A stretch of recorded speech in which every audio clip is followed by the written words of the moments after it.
प्रेम से बोलिए श्री सत्यनारायण भगवान की जय। बोलिए मोर मुकुट बंसी वाले की जय। गुरुर् ब्रह्मा गुरुर्विष्णु गुरुर्देवो महेश्वरः गुरु साक्षात् परब्रह्म तस्मै श्री गुरुवे नमः। सच्चिदानंद रूपाय विश्वोत्पत्त्यादि हेतवे तापत्रय विनाशाय श्री कृष्णाय वयं नमः। ओम श्री सत्यनारायणाय नमो नमः।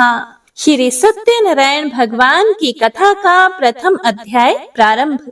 एक समय की बात है, नैमिषारण्य तीर्थ में शौनक आदि 88,000 ऋषियों ने श्री सूत जी महाराज से पूछा कि हे प्रभु, इस कलयुग में वेद विद्या रहित मनुष्यों को प्रभु भक्ति किस प्रकार मिल सकती है तथा उनका उद्धार कैसे होगा।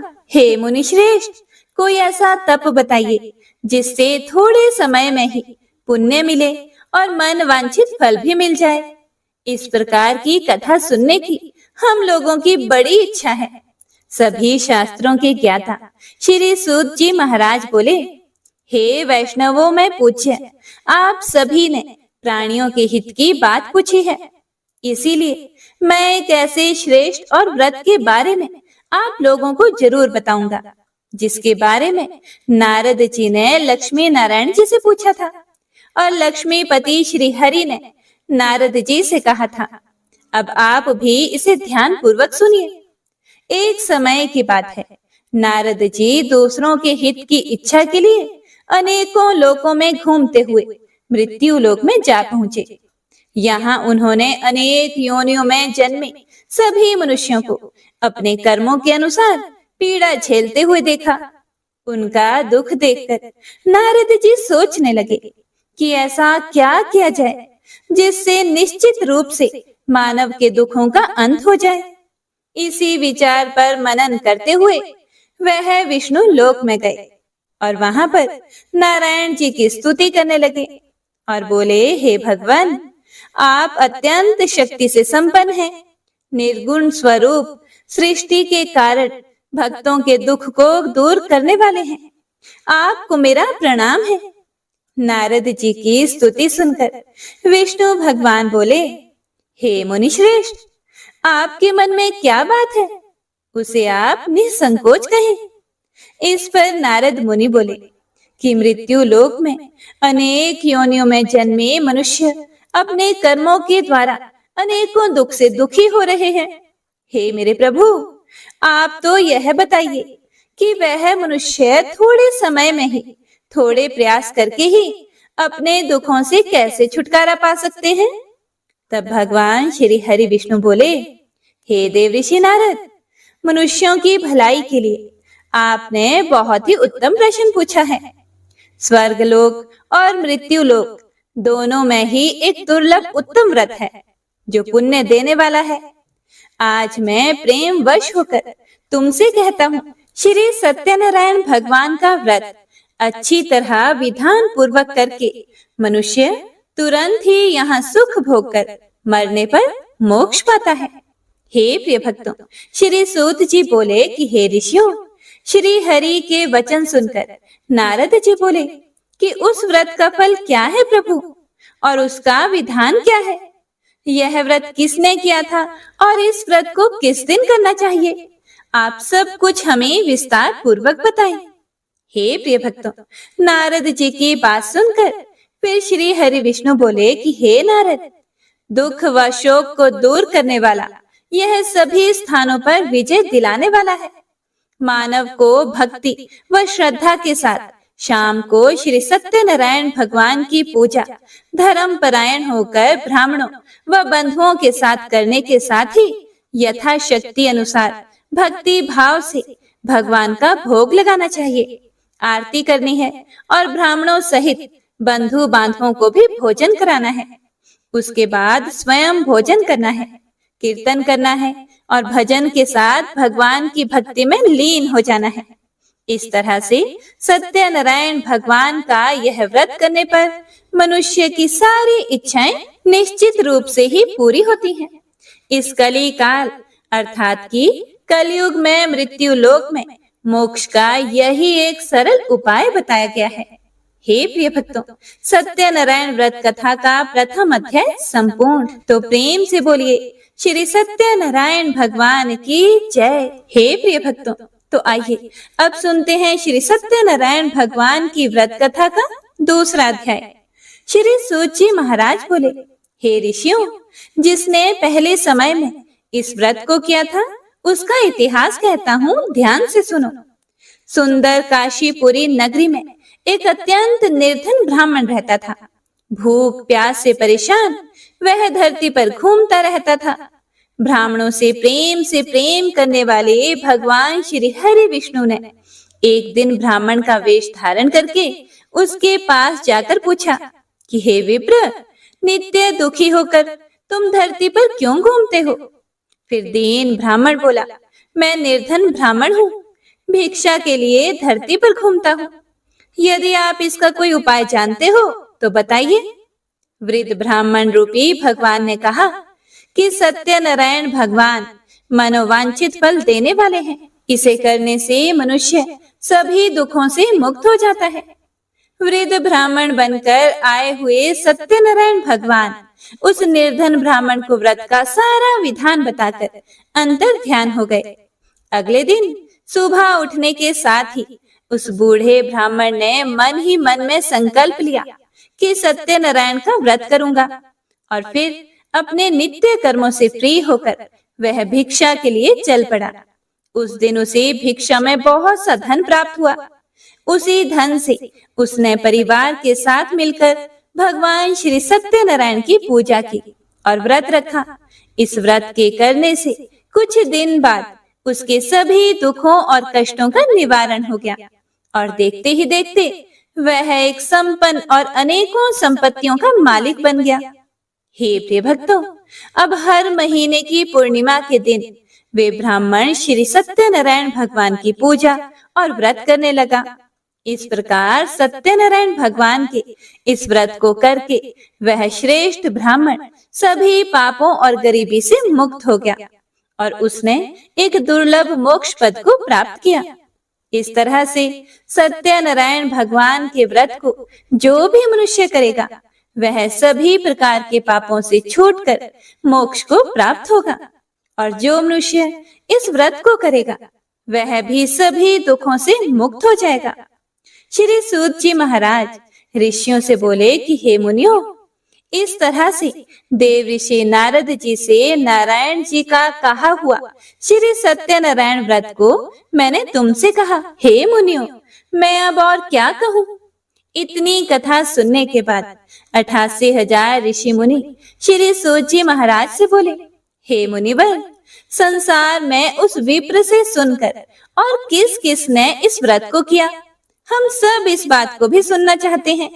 इसके लिए हमारे मन में श्रद्धा का बहुत भाव है। सूत जी बोले कि हे मुनियों, जिस जिसने इस व्रत को किया है वह सब सुनो। एक समय की बात है, वही विप्र धन और ऐश्वर्य के अनुसार अपने बंधु बांधवों के साथ इस व्रत को करने के लिए तैयार हुआ। उसी समय एक लकड़ी बेचने वाला बूढ़ा आदमी आया और लकड़ियां बाहर रखकर अंदर ब्राह्मण के घर में गया। प्यास से दुखी वह लकड़हारा उनको व्रत करते देखकर विप्र को नमस्कार करके पूछने लगा कि आप यह क्या कर रहे हैं तथा इसे करने से आपको क्या फल मिलेगा? कृपया करके मुझे भी बताइए। लकड़हारे की बात को सुनकर ब्राह्मण ने कहा कि सभी मनोकामनाओं को पूरा करने वाला यह श्री सत्यनारायण भगवान का व्रत है। इनकी कृपा से ही मेरे घर में धन धान्य आदि की वृद्धि हुई है। विप्र से सत्यनारायण व्रत के बारे में जानकर लकड़हारा बड़ा खुश हुआ। चरणामृत लेकर और प्रसाद खाने के बाद वह अपने घर चला गया। लकड़हारे ने अपने मन में संकल्प किया कि आज लकड़ी बेचने से जो भी मुझे धन मिलेगा उसी से मैं श्री सत्यनारायण भगवान का उत्तम व्रत करूंगा। मन में इस विचार को लेकर बूढ़ा आदमी सिर पर लकड़ियां रखकर उस नगर में बेचने चला गया, जहां उसे अपनी लकड़ियों के दाम पहले से 4 गुना अधिक मिले। बूढ़ा व्यक्ति प्रसन्नता के साथ पैसे लेकर सत्यनारायण भगवान की मूर्ति और व्रत की अन्य सामग्रियां लेकर अपने घर को आया। वहां उसने अपने परिवार जनों को बुलाकर विधि विधान से श्री सत्यनारायण भगवान का पूजन और व्रत किया।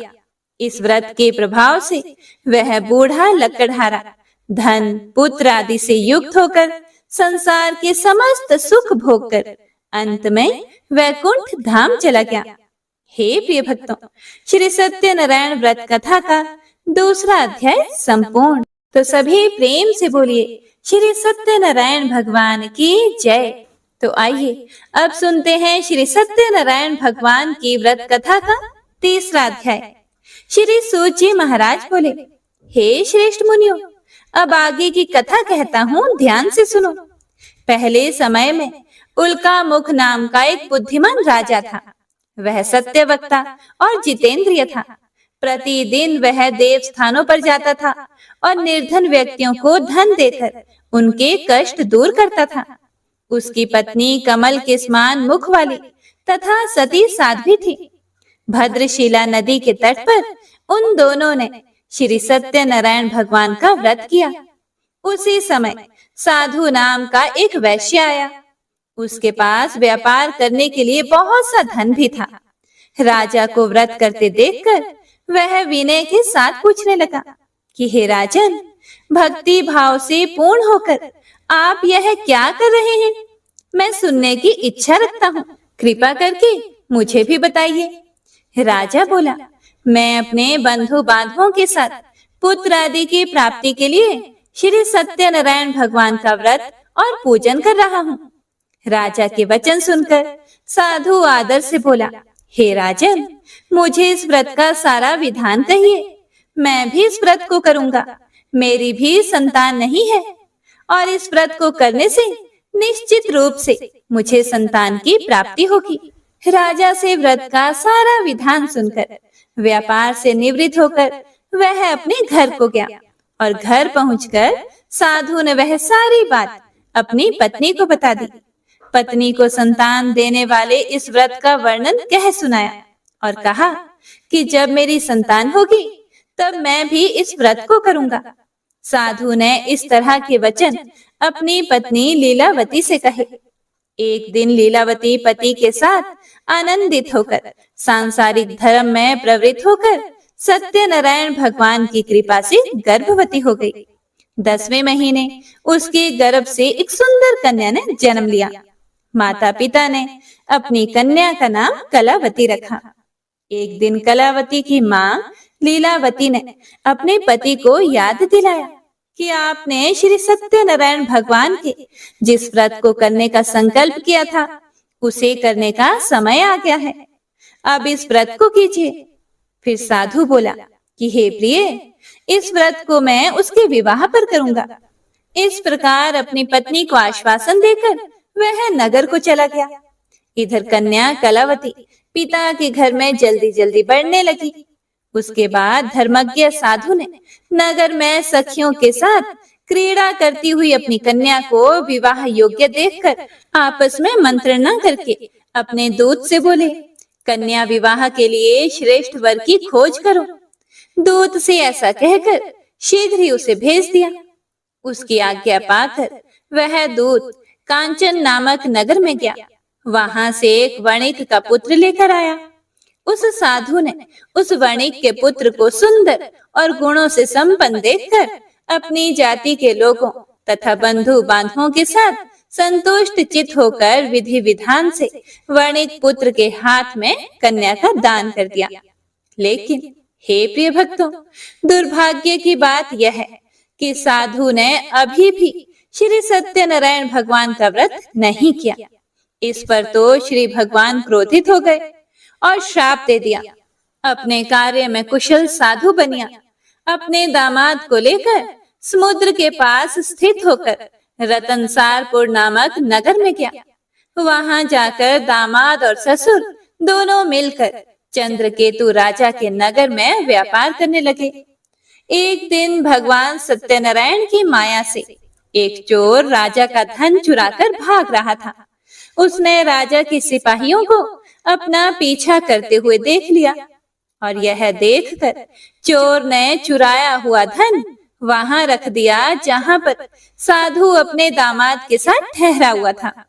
राजा के सिपाहियों ने साधु वैश्य के पास राजा का धन पड़ा देखा तो वह ससुर और दामाद दोनों को बांधकर प्रसन्नता से राजा के पास दौड़ कर ले गए और कहा कि उन दोनों चोरों को हम पकड़ कर लाए हैं। हे राजन, आप आगे की कार्यवाही की आज्ञा दे दें। राजा की आज्ञा से उन दोनों को कठिन कारावास में डाल दिया गया और उनका सारा धन भी उनसे छीन लिया गया। श्री सत्यनारायण भगवान के श्राप से वणिक के घर में उसकी पत्नी भी बहुत दुखी हो गई और उनके घर में सारा का सारा जो धन था वह चोरों ने चुरा लिया। और इधर वैश्य की पत्नी लीलावती शारीरिक तथा मानसिक पीड़ाओं से युक्त भूख और प्यास से दुखी होकर अन्न की चिंता से दर दर भटकने लगी और उनकी कन्या भी भोजन के लिए इधर उधर प्रतिदिन घूमने लगी। एक दिन भूख से पीड़ित कलावती एक घर में गई। वहां जाकर उसने श्री सत्यनारायण भगवान के व्रत पूजन को देखा। वहां बैठकर उसने कथा भी सुनी और वरदान भी मांगा। उसके बाद प्रसाद ग्रहण करके वह कुछ रात होने पर घर आ गई। माता ने कलावती कन्या से प्रेम पूर्वक पूछा, हे पुत्री, रात में तू कहाँ रुक गई थी? तुम्हारे मन में क्या बात है? कलावती ने अपनी माता से कहा, हे माते, मैंने एक घर में मनोरथ प्रदान करने वाला व्रत देखा है। कन्या के वचन सुनकर लीलावती भगवान के पूजन की तैयारियां करने लगी और वह वणिक की पत्नी कलावती भी व्रत करने को तत्पर हुई और प्रसन्न मन से उस साध्वी लीलावती और कलावती ने बंधु बांधवों के साथ भगवान श्री सत्यनारायण का व्रत किया तथा इस प्रकार प्रार्थना की कि हे भगवान, आप हमारे पति और दामाद के अपराध को क्षमा करें। वे दोनों अपने घर शीघ्र आ जाएं।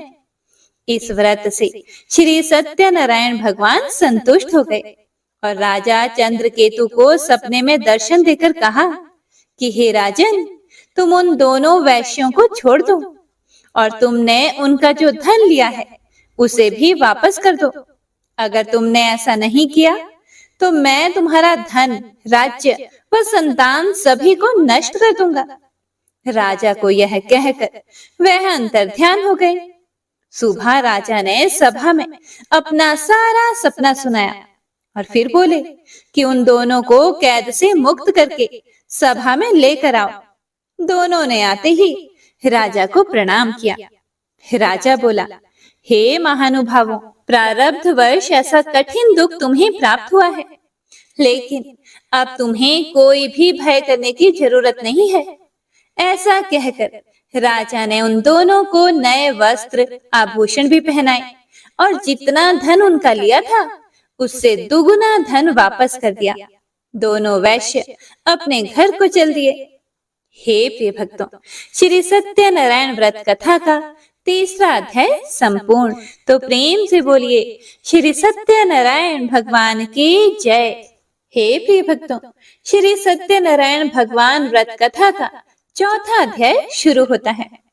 श्री सूत जी महाराज ऋषियों से बोले कि वैश्य ने मंगलाचार करके अपनी यात्रा आरंभ कर दी और अपने नगर की ओर चल दिया। साधु के कुछ दूर जाने पर भगवान श्री सत्यनारायण की उसकी सत्यता की परीक्षा लेने की इच्छा हुई और एक दंडी वेशधारी बनकर आए और उनसे पूछा कि हे साधो, इस नाव में क्या है? यह सुनकर वैश्य हंसता हुआ बोला, हे दंडी, आप क्यों पूछते हो? क्या धन लेने की इच्छा है? मेरी नाव में तो बेल व पत्ते भरे हुए हैं। वैश्य के कठोर वचन सुनकर भगवान बोले कि तुम्हारा वचन सत्य हो। दंडी ऐसे वचन कहकर वहां से दूर चले गए और कुछ दूर जाकर समुद्र के किनारे बैठ गए। दंडी के जाने के बाद साधु वैश्य ने नित्य क्रिया के पश्चात नाव को ऊंची उठते हुए देखकर अचंभा माना और नाव में बेल पत्ते आदि देखकर वह मूर्छित होकर जमीन पर गिर पड़ा वापस होश में आने पर वह अत्यंत शोक में डूब गया। तब उसका दामाद बोला कि आप शोक ना मनाएं, यह दंडी का शाप है, इसीलिए हमें उनकी शरण में जाना चाहिए, तभी हमारी मनोकामनाएं पूरी होंगी। दामाद की यह बात सुनकर वह दंडी के पास पहुंच गए और अत्यंत भक्ति भाव से नमस्कार करके बोले कि मैंने आपसे जो असत्य वचन कहे थे उनके लिए आप मुझे क्षमा कर दीजिए। ऐसा कहकर वे रोने लगे। तब दंडी भगवान बोले, हे वणिक पुत्र, मेरी आज्ञा से बार बार तुम्हें दुख प्राप्त हुआ है, तुम मेरी पूजा से विमुख हुए हो। यह सुनकर साधु बोला, हे भगवान, आपकी माया से तो ब्रह्मा आदि देवता भी आपके रूप को नहीं जानते। मैं तो एक अज्ञानी हूँ, मैं कैसे जान सकता हूँ? आप प्रसन्न होइए प्रभु, मैं अपनी सामर्थ्य के अनुसार आपकी पूजा करूंगा, मेरी रक्षा करो और पहले के समान नौका में धन भर दो। साधु वैश्य के भक्ति पूर्वक वचन सुनकर भगवान प्रसन्न हो गए और उसकी इच्छा अनुसार वरदान देकर अंतर ध्यान हो गए। अब ससुर दामाद दोनों जब नाव पर आए तो नाव धन से भरी हुई मिली। फिर वहीं अपने अन्य साथियों के साथ सत्यनारायण भगवान का पूजन करके फिर अपने नगर को चल दिए। जब नगर के नजदीक पहुंचे तो दूत को घर पर खबर करने के लिए भेज दिया गया। दूत साधु की पत्नी को प्रणाम करके कहता है कि मालिक अपने दामाद सहित नगर के निकट आ पहुंचे हैं। दूत की बात सुनकर साधु की पत्नी लीलावती बड़े हर्ष के साथ सत्यनारायण भगवान का पूजन करके अपनी पुत्री कलावती से कहने लगी कि हे पुत्री, मैं अपने पति के दर्शन को जाती हूँ, तुम कार्य पूर्ण करके शीघ्र ही आ जाना। माँ के ऐसे वचन सुनकर कलावती जल्दी में प्रसाद छोड़कर अपने पति के पास चली गई। प्रसाद की अवज्ञा के कारण श्री सत्यनारायण भगवान रुष्ट हो गए और नाव सहित उसके पति को पानी में डुबो दिया। कलावती अपने पति को वहां ना पाकर रोती हुई जमीन में गिर गई और नौका को डूबा हुआ देखकर और कन्या को रोता हुआ देखकर साधु भी बहुत दुखी होकर बोला कि हे प्रभु, मुझसे तथा मेरे परिवार से जो भी भूल हुई है उसे आप क्षमा करें। साधु के दीन वचन सुनकर श्री सत्यनारायण भगवान प्रसन्न हो गए और आकाशवाणी हुई कि हे साधु, तेरी कन्या मेरे प्रसाद को छोड़कर आई है, इसीलिए उसका पति अदृश्य हो गया है। यदि वह घर जाकर प्रसाद खाकर लौटती है तो इसे इसका पति अवश्य मिलेगा। ऐसी आकाशवाणी सुनकर कलावती ने वैसा ही किया जैसा आकाशवाणी के दौरान भगवान ने कहा और फिर प्रसाद ग्रहण करने के बाद जब वह वापस आई तो अपने पति के दर्शन करके बहुत ही प्रसन्न हुई। उसके बाद साधु अपने बंधु बांधवों सहित श्री सत्यनारायण भगवान का विधि विधान से पूजन करता है। इस लोक का सुख भोग कर वह अंत में स्वर्ग लोक में जाता है। हे प्रिय भक्तों, तो इस प्रकार श्री सत्यनारायण व्रत कथा का चौथा अध्याय संपूर्ण होता है। प्रेम से बोलिए श्री सत्यनारायण भगवान की जय। हे प्रिय भक्तों, श्री सत्यनारायण भगवान व्रत कथा का 5वां अध्याय शुरू होता है। श्री सूत जी महाराज बोले, हे ऋषियों, मैं और भी एक कथा सुनाता हूँ, उसे भी ध्यान पूर्वक सुनो। प्रजापालन में लीन तुंगध्वज नामक एक राजा था। उसने भी भगवान का प्रसाद त्याग कर बहुत ही दुख सहन किया था। एक बार जंगल में जाकर वन्य पशुओं को मारकर वह बड़ के पेड़ के नीचे आया। वहां उसने ग्वालों को भक्ति भाव से अपने बंधुओं सहित सत्यनारायण भगवान का पूजन करते देखा।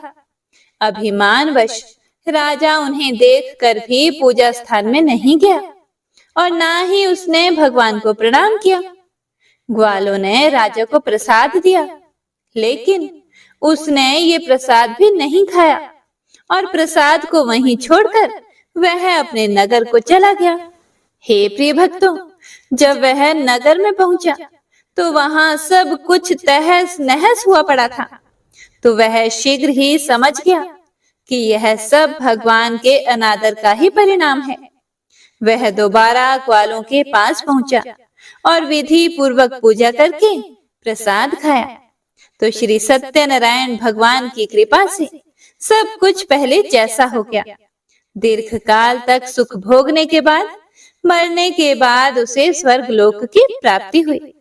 श्री सूत जी महाराज कहते हैं कि जो भी मनुष्य इस परम दुर्लभ श्री सत्यनारायण के व्रत को करता है और पुण्यमयी तथा फल प्रदायिनी भगवान की कथा को भक्ति युक्त होकर सुनता है, उसे भगवान श्री सत्यनारायण की कृपा से धन धान्य आदि की प्राप्ति होती है। दरिद्र धनवान हो जाता है, संतानहीन मनुष्य को संतान सुख मिलता है और बंधन में पड़ा हुआ बंधन से मुक्त हो जाता है। डरा हुआ व्यक्ति भय मुक्त हो जाता है। यह सत्य बात है, इसमें कोई भी संशय नहीं है। इस लोक में वह सभी इच्छित फलों का भोग प्राप्त करके अंत में सत्यपुर वैकुंठ लोक को जाता है। श्री सूत जी महाराज बोले कि इस प्रकार मैंने आप लोगों से भगवान श्री सत्यनारायण के व्रत को कहा, जिसे करके मनुष्य सभी दुखों से मुक्त हो जाता है। हे श्रेष्ठ मुनियों, जो भी मनुष्य नित्य भगवान श्री सत्यनारायण की इस व्रत कथा को पढ़ता या सुनता है, भगवान श्री सत्यनारायण की कृपा से उसके सभी पाप नष्ट हो जाते हैं। हे मुनीश्वरों, पूर्व काल में जिन लोगों ने भगवान श्री सत्यनारायण का व्रत किया था, उनके अगले जन्म का वृतांत कहता हूँ, आप लोग ध्यान से सुने। वृद्ध शतानंद ब्राह्मण ने सुदामा का जन्म लेकर मोक्ष की प्राप्ति की। लकड़हारे ने अगले जन्म में निषाद बनकर मोक्ष प्राप्त किया। उल्का मुख नाम का राजा दशरथ होकर वैकुंठ को गए। साधु नाम के वैश्य ने मोर ध्वज बनकर अपने पुत्र को आरे से चीरकर मोक्ष पाया। महाराज तुंग ध्वज ने स्वयंभू होकर भगवान में भक्ति युक्त होकर कर्म करके मोक्ष पाया। कथा सुनने के बाद सभी ऋषियों ने श्री हरि को झुककर प्रणाम किया। हे प्रिय भक्तों, तो इसी के साथ श्री सत्यनारायण व्रत कथा का 5वां अध्याय संपूर्ण होता है। श्रीमन नारायण नारायण हरि हरि, भजमन नारायण नारायण हरि हरि। श्री कृष्ण गोविंद हरे मुरारी, हे नाथ नारायण वासुदेवा। श्री सत्यनारायण भगवान की आरती। ओम जय लक्ष्मी रमणा, स्वामी जय लक्ष्मी रमणा, सत्यनारायण स्वामी जनपातक हरणा। ओम जय लक्ष्मी रमणा, रतन जटित सिंहासन अद्भुत छवि राजे, नारद करत निरंजन घंटा ध्वनि बाजे। ओम जय लक्ष्मी रमणा, प्रकट भये कलि कारण द्विज को दरस दियो, बूढ़े ब्राह्मण बन कर कंचन महल कियो। ओम जय लक्ष्मी रमणा, दुर्बल भील कठियारो जिन पर कृपा करी, चंद्रचूड़ एक राजा जिनकी विपत्ति हरी। ओम जय लक्ष्मी रमणा, वैश्य मनोरथ पायो श्रद्धा तज दिन ही, सो फल भोग्य प्रभु जी फिर स्तुति की नहीं। ओम जय लक्ष्मी रमणा, भाव भक्ति के कारण छिन छिन रूप धर्यो, श्रद्धा धारण कीनी तिनको काज सरयो। ओम जय लक्ष्मी रमणा। ग्वाल बाल संग राजा वन में भक्ति करी। मन वांछित फल दीन हो दीन दयालु हरि। ओम जय लक्ष्मी रमणा। चढ़त प्रसाद सवायो कदली फल मेवा। धूप दीप तुलसी से राजी सत्य देवा। ओम जय लक्ष्मी रमणा। सत्य नारायण जी की आरती जो कोई जन गावे। कहत शिवानंद स्वामी कहत हरि हर हर स्वामी। सुख संपत्ति पावे। ओम जय लक्ष्मी रमणा। तो प्रेम से बोलिए श्री सत्यनारायण भगवान की जय। हे प्रिय भक्तों, तो यह थी श्री सत्यनारायण भगवान की व्रत कथा और आरती। उम्मीद है आप सभी भक्तों ने पूरे भक्ति भाव और प्रसन्न चित मन से कथा का आनंद लिया होगा। अगर आपको कथा पसंद आई हो तो लाइक करके कमेंट बॉक्स में जयकारा जरूर लगाइएगा। और हाँ, ज्यादा से ज्यादा कथा को शेयर जरूर कीजिएगा ताकि सभी भक्तजन कथा को सुनकर पुण्य फल प्राप्त कर सकें। श्री सत्यनारायण भगवान आपकी सभी मनोकामनाओं को पूर्ण करें और सुख शांति सुख समृद्धि का आशीर्वाद आपको प्रदान करें। तो एक बार सभी भक्तजन प्रेम से बोलिए श्री सत्यनारायण भगवान की जय। हरे कृष्णा।